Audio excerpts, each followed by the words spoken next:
Centre पहुंचने वाले 3 या 4 मिनट की दूरी से पहले ही वहाँ पे मिसाइल आई गई थी, जस्ट रोड के अब थोड़ी सी दूरी पे पास। तो जैसे मतलब धमाका, बहुत तेज़ धमाका हुआ, गाड़ी के शीशे वगैरह भी टूट गए थे। तो जैसे ही हम फिर मतलब ड्राइवर ने देखा, तो ड्राइवर आगे से थोड़ी दूरी पे चला, तो ड्राइवर ने दिखाया कि ये यहाँ पे आए के लिए, तो वो हमें दिखाया। तो वो बहुत ज़्यादा डरावना तो था। उस टाइम पर हमें बहुत ज़्यादा मुश्किल होने लगी थी। नमस्कार दोस्तों, मैं हूं विकास और आप देख रहे हैं झुंझुनू समाचार। आज हम मलसीसर में हैं। मलसीसर में खालिद सिक्का जो हैं वो यूक्रेन से लौटे हैं रात को, और वहाँ एमबीबीएस के स्टूडेंट थे, फाइनल ईयर में वो पढ़ रहे थे। यूक्रेन और रूस की जो लड़ाई हो रही है, जो युद्ध छिड़ा है, उसके मध्य भयावह स्थिति वहाँ बनी हुई है।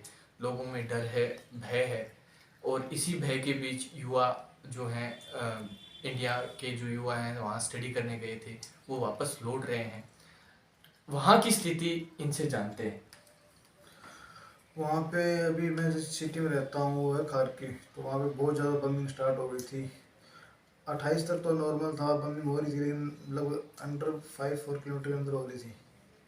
फिर जैसे ही 1 तारीख के बाद है ना, वो बहुत ज़्यादा होने लगी, आसपास भी होने लगी, हमारी यूनिवर्सिटीज़ के आसपास में होने लगी, और सेंटर में होने लगी। सेंटर में जो मेयर बिल्डिंग है उस पर भी अच्छा खासा भी हमला हुआ था, उस पर भी वो बिल्डिंग पूरी डिस्ट्रॉय हो गई थी।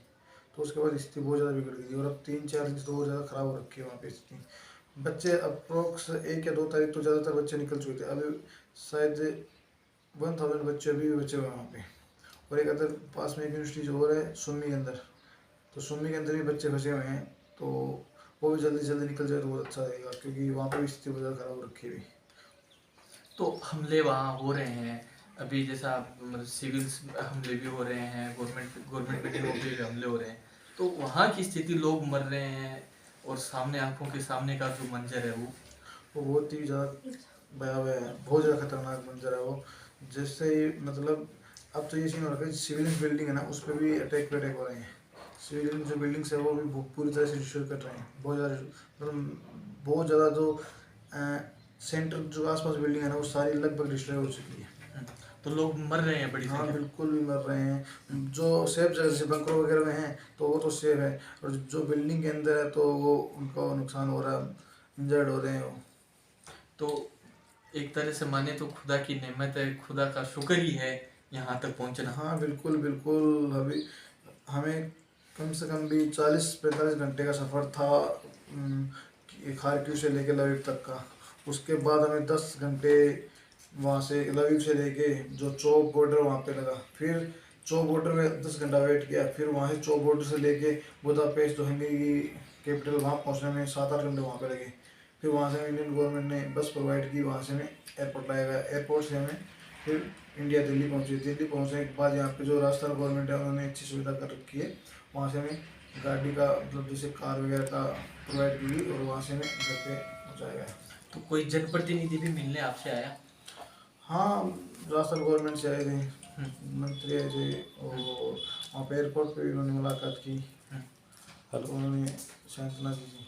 तो अभी भी कितने कितने बच्चे वहाँ मतलब फंसे हुए हैं, अगर अपन माने तो? अभी भी लगभग 1000-1200 बच्चे और भी फंसे हुए हैं हमारी यूनिवर्सिटी के। तो और अलग एक सिटी है सुमी, तो वहाँ पर भी अप्रोक्स 1000-1200 बच्चे वहाँ पर भी। तो उनसे कोई संपर्क? अभी तो उनसे कोई संपर्क नहीं हो पाया है, क्योंकि वो सारे बच्चे बंकर में हैं। तो वहाँ पे हमारा एक बंदा हरदीप भैया है जो पंजाब से हैं, वो बहुत ज़्यादा हेल्प कर रहे हैं, बहुत ज़्यादा हेल्प कर रहे हैं।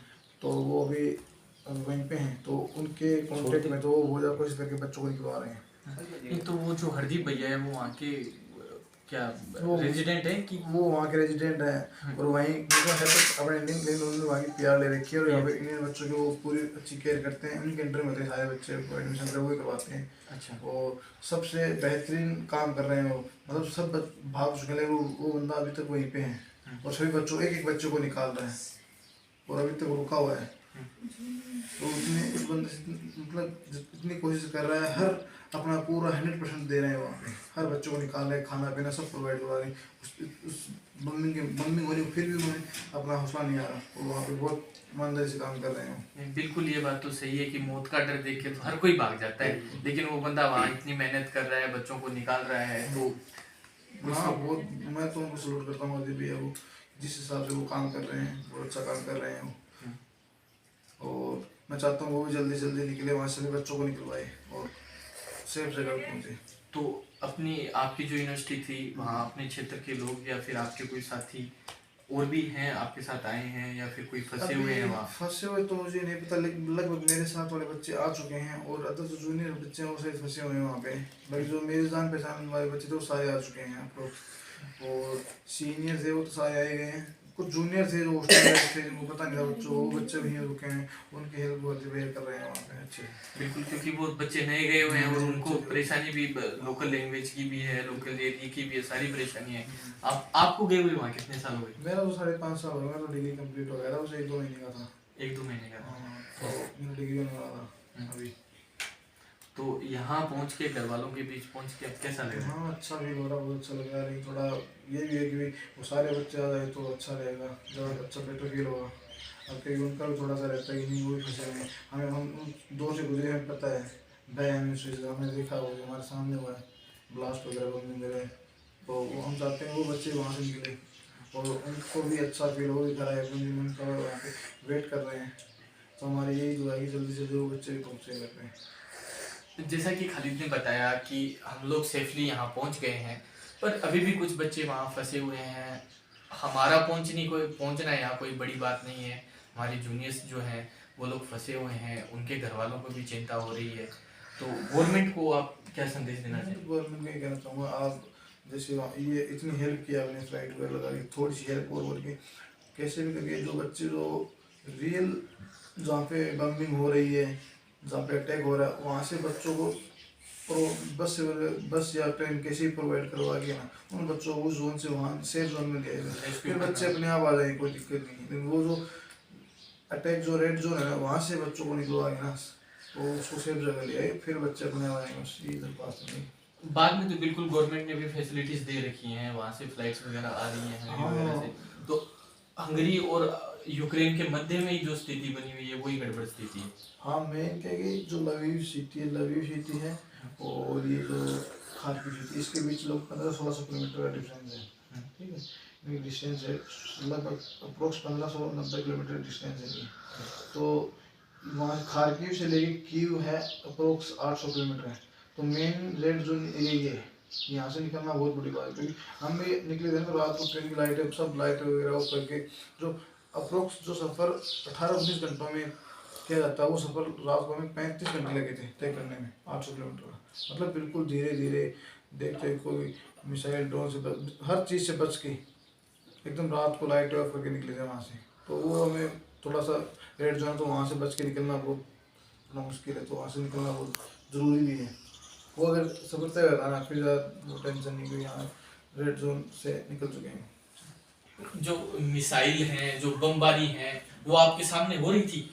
हाँ जब हम निकले थे तो मतलब वहाँ के सुबह 5 बजे निकले थे। तो निकलते लगभग हम जैसे सेंटर पहुँचने वाले 3 या 4 मिनट की दूरी से पहले ही वहाँ पे मिसाइल आई गई थी, जस्ट रोड के अब थोड़ी सी दूरी पे पास। तो जैसे तो धमाका बहुत तेज़ धमाका हुआ, गाड़ी के शीशे वगैरह भी टूट गए थे। तो जैसे ही हम फिर मतलब ड्राइवर ने देखा तो ड्राइवर आगे से थोड़ी दूरी चला तो ड्राइवर ने दिखाया कि ये यहाँ पे आए के लिए, तो वो हमें दिखाया। तो वो बहुत ज़्यादा डरावना तो था उस टाइम पर, हमें बहुत ज़्यादा मुश्किल होने लगी थी। फिर ड्राइवर ने बोला टेंशन मत लो, मेरी जिम्मेदारी हो, आपको मैं स्टेशन पे लेके जाऊँगा। तो उस बंदे ने हमें वहाँ पे पहुँचाया और बहुत ही केयरफुली पहुँचाया और ना ही एक्स्ट्रा चार्ज दिया उसने, 1 रुपये एक्स्ट्रा चार्ज नहीं, जो एक्चुअल जो अमाउंट थी वही अमाउंट ली उस बंदे ने। तो मैं उसका बहुत बहुत धन्यवाद करता हूँ उस बंदे का। तो वहाँ के जो लोकल लोग हैं वो भी मतलब काफ़ी सपोर्टिव हैं, हेल्प कर रहे हैं। हाँ बिल्कुल, अच्छे लोग भी तो बुरे लोग भी सारी जगह हो। तो अब वो डिपेंड करता है वो कौन से लोग से आपकी मुलाकात हुई है। हमें तो अच्छे लोग मिले, बिल्कुल अच्छे लोग मिले हमें, मतलब सफ़र में है ना बहुत ही अच्छे लोग मिले, कभी कहीं पे दिक्कत नहीं है हमें। और बहुत से लोग ऐसे भी हैं जिनको बहुत ज़्यादा मुश्किलात आई है, उनको लगभग किसी से $500 लिए गए हैं, किसी से $800 लिए गए हैं ट्रेन में एंट्री करने के लिए। हालांकि ट्रेन फ्री थी, लेकिन कुछ बच्चे ऐसे बताते हैं कि मेरे खुद साथ के जो बच्चे मेरे क्लास के बच्चे हैं तो उनसे बेचारों से पैसे लिए गए थे एंट्री, मतलब स्टेशन में एंट्री करने के लिए भी लिए गए थे। और वो 4 या 5 किलोमीटर की दूरी तय करने के लिए जैसे अपने फ्लैट से स्टेशन पे आए थे ना, तब भी उन्होंने लगभग $200-300 पे किए टैक्सी वाले को। तो वो डिपेंड करता है आपको कैसे लोगों से टकराव हुआ है। अब हमें तो रियल में सभी अच्छे लोग मिले थे और उन्होंने हमारी हेल्प भी की। तो आपका कोई आपसे आपसे भी कोई ऐसा टकराया है या फिर आपका भी कोई खर्चा लगा? ना मेरा कुछ भी खर्चा नहीं लगा। मेरा तो ₹1 भी खर्चा नहीं हुआ वहाँ से लेके यहाँ तक आने में। लेकिन मेरे साथ वाले बच्चे हैं, मेरे खुद के क्लासमेट बच्चे हैं, उनका हुआ है। उन्हें किसी का 20,000 हुआ है, किसी का 30,000 हुआ है।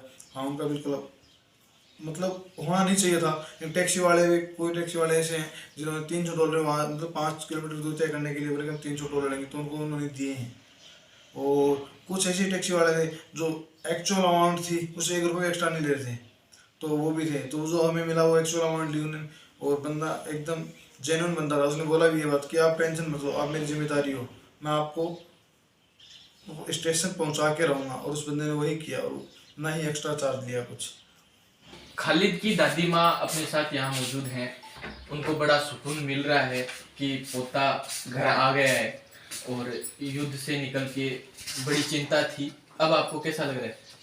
लग रहा बढ़िया है, पर इंडिया में का आदमी और भी बच्चे बड़े बज रहे हैं, तो बंद भी गठन जाना जरूरी है। क्योंकि महाराज जी तो दर्द होगी तो माँ का माँ बापा का भी है। बिल्कुल है। बच्चा तो सारा जाना चाहिए ना। जो ये मान लो था अपना राजस्थान का बच्चा ही, वह तो सगला हमारा ही, वो भी कोई है, वो भी कोई है। तो माँ बाप मेरी लगे मैं दादी हूँ तो भी कभी कोई दादी है, पेट पे भी कोई बड़े, हाँ? मेरे लगे तो बाप भी को नहीं। मैं तो भाई मामा का बाबा का यही तो कर रहे हैं। और अब बच्चा सगड़ा आना चाहिए। सब कोशिश करके गवर्नमेंट करो, इंडिया नेता ए करो, पर बच्चा ने सगड़ा कढ़ाओ तो ही मान सुकून मिला है। नहीं एक मार मारने से हमारे के सुकून हो। ठीक बात है। बच्चा तो सबका ही है। तो जब युद्ध छिड़ो, जब सरकार भी कही ही कि मतलब कोई अपने एरिया का बच्चा है तो थे मान बताओ, तो थारकन कोई आयो पूछ कोई को नहीं आयो। एसडीएम थे हाँ पछा आयो। मेरी बहू को मम्मो है हरली, वो कहो कि थे वीडियो छोड़ो। जब मेरी बहू आपका देवर ने कह के वो वीडियो गिराए, वीडियो बनवाया जब से ने बेरो पड़ो कभी राजस्थान को मच्छी से को भी कोई लड़को है, जब माखन आयो वो मेरे पोतो बोलियो कि दूसरे नंबर छोटो है वो कि भाई मेरो भाई है, खालिद नाम है और मर्सी सबको है। तो वो बढ़िया पढ़ने जरूर जब ए कोई है और मैं तो देखो कोई ने के बेरो के मर्सी सबको भी है। ठीक बात है। ठीक बात। और अब आप माना भी है कोई बेरो कट्ठा कट्ठा कहीं, पर बच्चा तो फंस गई नहीं बड़े, छोरिया भी ही छोरा भी ही, तो माँ बाप तो बात कर भी मैं मार ना कहा तो बात कर भी है। तो सब भी आवा नजर सुकून होगा, यहाँ सुकून को नहीं हो। एक मार बाजू तो के सुकून हो, वो तो देखो सब नहीं बेरो का आपको बच्चों आज घराना सुकून हुआ है। ठीक है। पर सर का आवाज नहीं हुआ सुकून। तो गवर्नमेंट भी प्रयास खूब कर रही है।